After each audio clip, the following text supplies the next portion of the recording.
Welcome again to Lakeshore Focus, a weekly show highlighting the key issues, important events, and interesting people in our region. I'm Keith Kirkpatrick. Many of us remember or know about the Peace Corps or the VISTA program sponsored by the United States government. AmeriCorp is another one of these programs that serve a very special purpose in helping with needed staffing of key organizations in our communities and providing great experience for those who dedicate their time. On our show today, we have the coordinator of the AmeriCorp program in Lake, Porter, and LaPorte counties of Northwest Indiana, Christine Rumbaugh. She has brought with her one of the AmeriCorp members, Rebecca Tucker. Thank you both for joining us today. Thank you. Thank you. I like having you here. And we have somebody who runs the program and somebody who actually does it, right? Yep. Right. So, and you've actually done this for 2 years now, Rebecca? I was in AmeriCorp Vista before this, so I've been part of these programs for two years now. So when I refer to Vista, you actually know something about Vista too, so we can kind of explain it. So a lot of people know about the Peace Corps, and they know about Vista, because those both have been around since, gosh, the 60s? Yes, 60s and since 70s? 65. Long time. So when did AmeriCorp come and how is it different?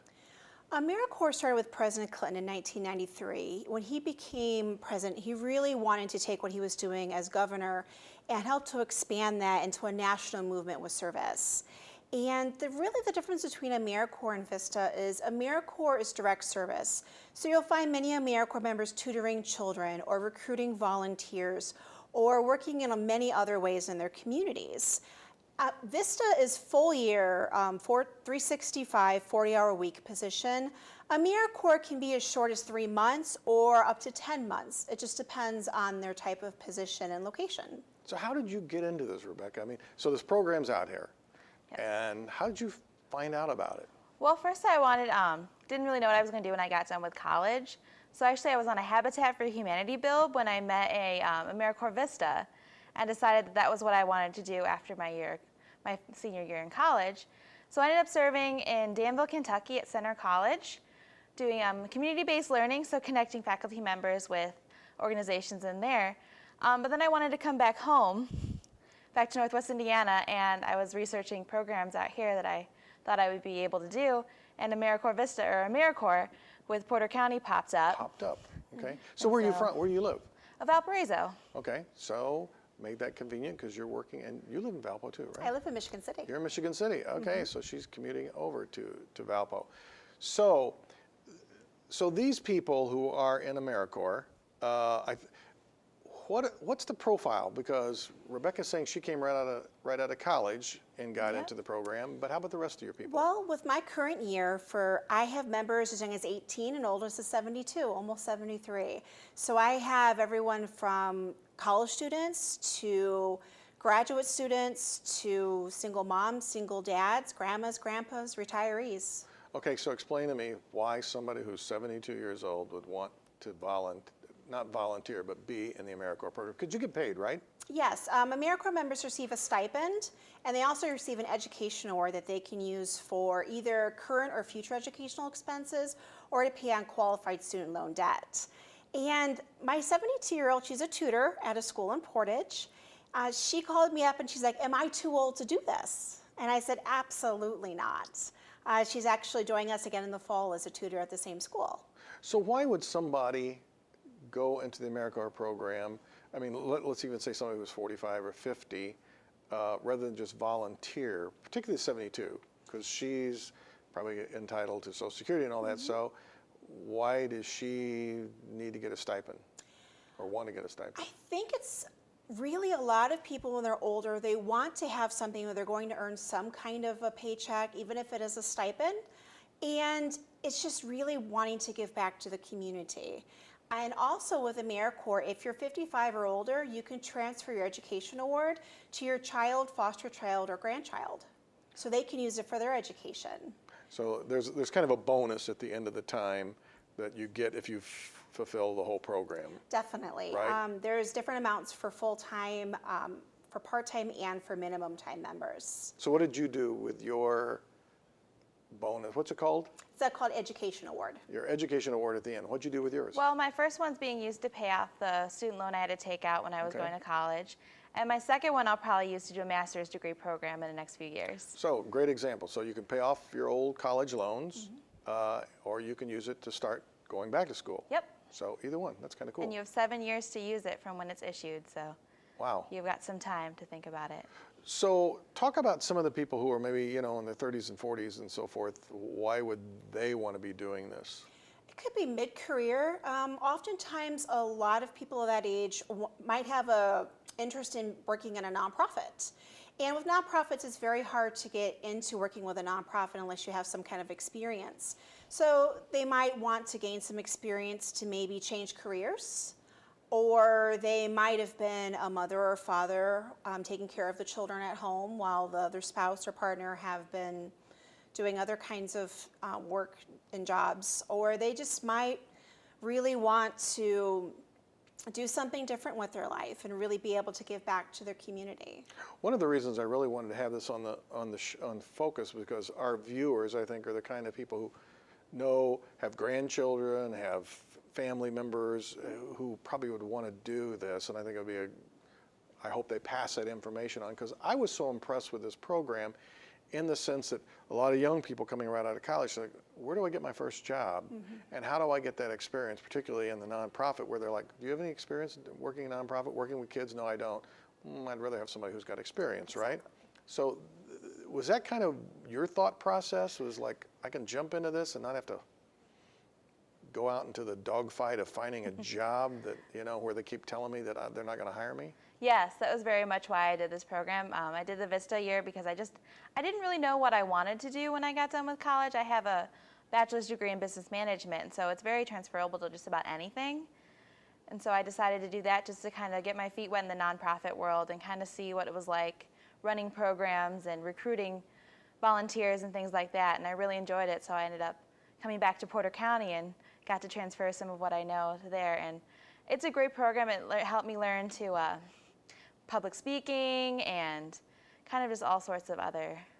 I want to get into some of those other training things here in a minute, but what did you specifically do? Tell us the kind of things that you were doing as part of your experience in AmeriCorp this past year, because you were working right at United Way, right? Yes. In Porter County. So what were you doing there? I do a lot of outreach to different organizations. So I get to go out and like kind of talk about the programs United Way does, a lot about reading buddies and Day of Caring, also our community conversation, the Let's Talk initiative. So I get to go out and a lot talk about it, train people to do the community conversations. I get to help with the Power of Youth, which is our high school council. I get to help with Young Leaders, which is our young professionals. So I kind of get to do just about everything. A little bit of everything.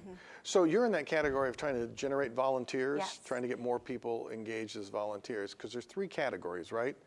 Which you're going to tell me about. Besides generating volunteers, what are the other 2 things people can do? Members in our program serve as tutors in elementary, middle, and high schools here in Valpo and in Portage, where they're really working with kids one-on-one, primarily in math, reading, and language arts.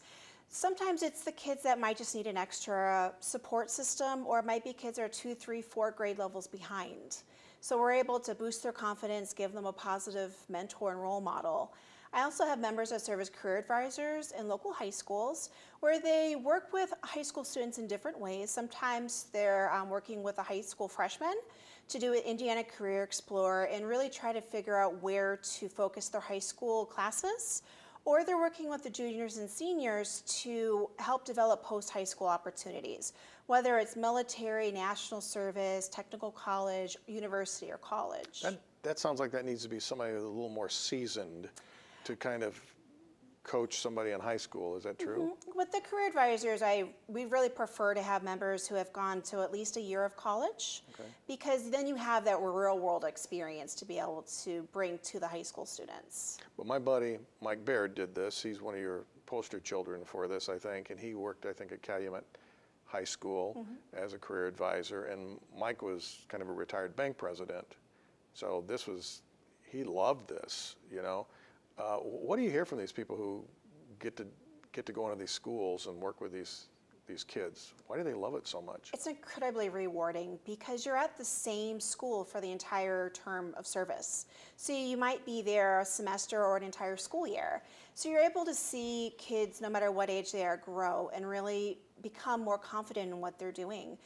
some of the students that people are tutoring might be D students who might be B or A students by the end of the school year, who might have raised their reading level 2 or 3 grade levels, or even their confidence. So it's just so much important to the members as well as the students and the staff members at the schools that they have AmeriCorp members to be able to really enrich the lives of the students. Okay.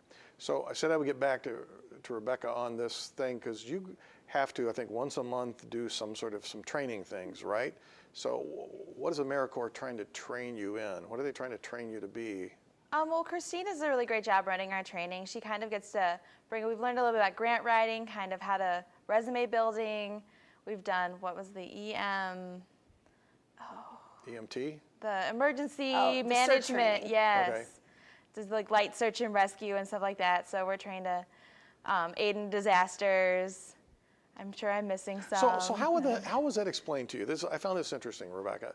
So when they recruited you in, they said, by the way, we're going to have you doing all this cool stuff, but in case there's ever an emergency in this country, AmeriCorp workers will be called up to be part of that force to respond to this emergency, right? Since I was in AmeriCorp Vista, I kind of already knew that if there was a national disaster or anything that happened in the area I was serving, that we would be called up. And so what'd you think about that? How'd you envision, if you got the call, if Christine calls and says, pack up, we need you? Well, it's not so much a pack up because you'll be serving in your area. There's not so much of a moving around. You'll be within the counties that we're already serving in. So there's not so much of a pack up and move. It's kind of just stop what you're doing and go and aid. Okay. Have you had to do that? We haven't with our current, but during the 2008 flooding, AmeriCorp members did help with that. So really the AmeriCorp members would be mobilized in case of a severe weather event, whether it's flooding with the rivers or tornado or some other large multi-day event. So it's a little kind of like a National Guard backup, but more the civilian side of it. Yes. Okay. That's actually, who came up with that idea? That was actually pretty cool. It's actually part of the AmeriCorp program in general, nationwide. Okay. So can you talk about maybe some of the, just maybe give an example of some of the other people, I mean, what they're doing and where they're at? Just, here, a profile, and give me an example of somebody else doing something in AmeriCorp. Well, I have members that do a wide range of things. I have members who are at Lake County Sheriff's Office in Lake County who are really working with protective orders. I have members that are in high schools working with freshman academies. I have members who are career advisors who are working in local high schools, primarily maybe with students that are more at risk of not graduating. So it really just depends on what county and city almost as to what the members are doing. I have members that are at museums such as Porter County Museum. So really, there's lots of opportunities for it. So somebody walked in and said, I really am trying to gain some experience. You can really try to, so if they say, I kind of have an interest in law enforcement, you go, maybe I should put you at one of the police departments, or because you'll even approach those people and say, I got somebody who's interested. Okay. Definitely. What I do with the members or potential members is I really sit down and interview every single member individually to find out what their goals are, to find out where would be a great place for them to potentially serve. So what do you think this has done for you? What has it done for you? It's just been amazing. I've learned I've become a better That's why public she brought speaker. you, right? Yes, this is why she brought me. Just kind of getting out and meeting people in the community. I've had a fantastic time networking, kind of getting to know the community better, seeing the backside on how nonprofits are managed, which is invaluable because I kind of want to go into a nonprofit volunteer coordination kind of management side of it. And so I've had so much experience kind of just coordinating volunteers, recruiting, teaching people how to do something. It's really invaluable. So my guess is 2 years ago, were you this confident and comfortable with who you were? No, 2 years ago I was heading down to Danville, Kentucky and had no idea what I was getting myself into. Scared to death. Scared to death, barely could go in front of a class of like 10 people and speak. So it's been a world of difference. This changed your life, right? Yes, very much so. Okay. So how about some of the other people, an example of, what do you hear from some of the other people who who say, oh my gosh, this experience has been, wow. What do they say? That they want to do it again a lot of times. I have many members who do multiple terms of service, whether at their same location or if they're a capacity builder serving a local nonprofit, they might want to be a tutor or they might want to be a career advisor. AmeriCorp is one of those things that there's a large alum network. We're going to bring out our 1 millionth AmeriCorp member sometime this year. And so that's a lot of people who are in businesses, who are in higher education, who are in nonprofits that are able to be a support network for these new alums. So how many slots do you have in Northwest Indiana then? We're recruiting for 47 members this year. Okay. So that's really, in some ways, 47 jobs, 47 work experiences for people. And I know you and I have talked about this before because I tried to do some of the calculation, and I think a lot of people listening is, I wonder what you get. I kind of figured this out. You're getting fairly close to $10 an hour if you add your stipend, if you add the award in the end, and what you get paid and so forth. It kind of comes out to about that $9.50 or something, which is not too bad for kind of an entry level, trying to learn kind of job, right? Is that the way you kind of saw it? Actually, I've not figured it out. I think. I did figure it out, so that's good. So I've saved you time. Yes, thank you. No, I've never sat down and figured it out, just because the experience itself is so valuable that getting the little bit of the stipend we get and getting the education award, yeah, it's a great perk, but the experience you get going on doing this, or just getting out in front of people and either tutoring or mentoring. It was like a bonus. Yeah, the stipend really is just a bonus. Okay. So if there's somebody who wants to be an AmeriCorp member, they're interested in doing that, what do they need to do? Basically, just get a hold of me. Okay. I'm a staff member at United Way of Porter County. They can call me. My telephone number is 219-464-3583. Okay. My email is Christine, CHRISTINE, @unitedwaypc.org. Or they can go to our website, which is www.unitedwaypc.org/AmeriCorp. I can see everybody at home trying to figure this out, but it's pretty simple. It's Porter County United Way. And if they probably call either one of the United Ways and say, I'm trying to find out, they direct them to you, right? Yes, if they call United Way of Porter County and ask about the AmeriCorp program, it'll be directed to me. Right. So, and once so I'm calling you up and I'm interested, what are you going to say to me on the phone? I'm going to ask you to fill out the general application. Since AmeriCorp is a national program, there is a general application. And once you fill out your application, then you search listings to apply to the United Way of Porter County's program. And then I schedule an interview, bring you in, and find you a place and start you as a member. Get me going. So what advice would you give to somebody who's interested in wanting to do this as a member? I mean, if somebody said to you, what do I need to do, or what can you tell me about this? It's just as simple as signing up, like she said. She really, any degree of experience, it really doesn't matter. I mean, as long as you're willing to serve and get out there and willing to do something, you really could be a great AmeriCorp member. You do have to screen these people a little bit, right? So Yes. every once in a while, you got to have this. Rebecca has this kind of naturally, this heart to kind of serve and give. I mean, that's where you're looking for that, right? Yes, every single member nationwide goes through an FBI and state background check, as well as a National Sex Offender Public Website check as well, because we only want members who are eligible to be in our programs to be in our program. Okay, evidently they found nothing bad on you, right? Well, I've been screened twice, full background check, full fingerprints, so they found nothing wrong in my past. Well, that's good.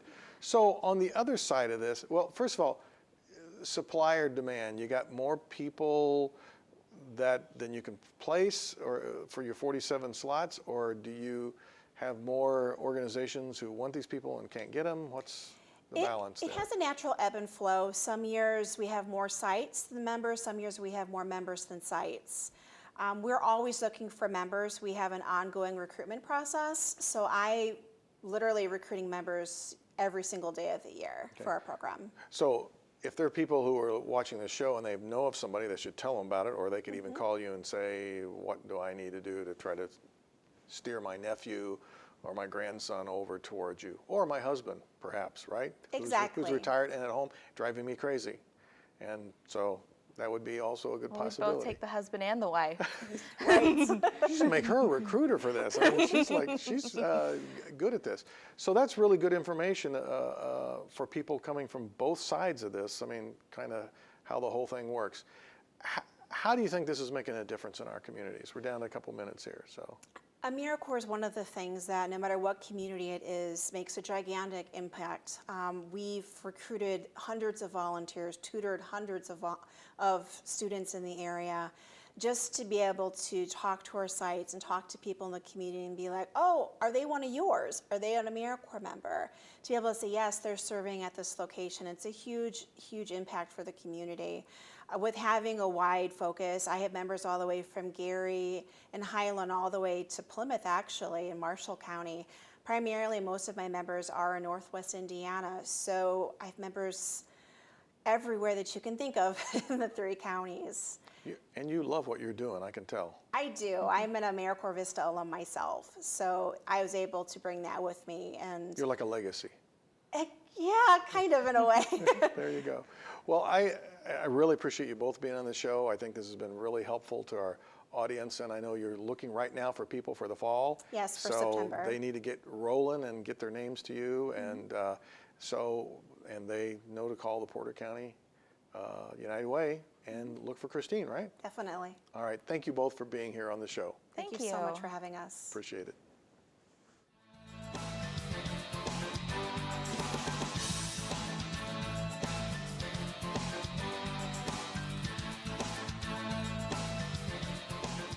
Volunteers are a very important part of many organizations.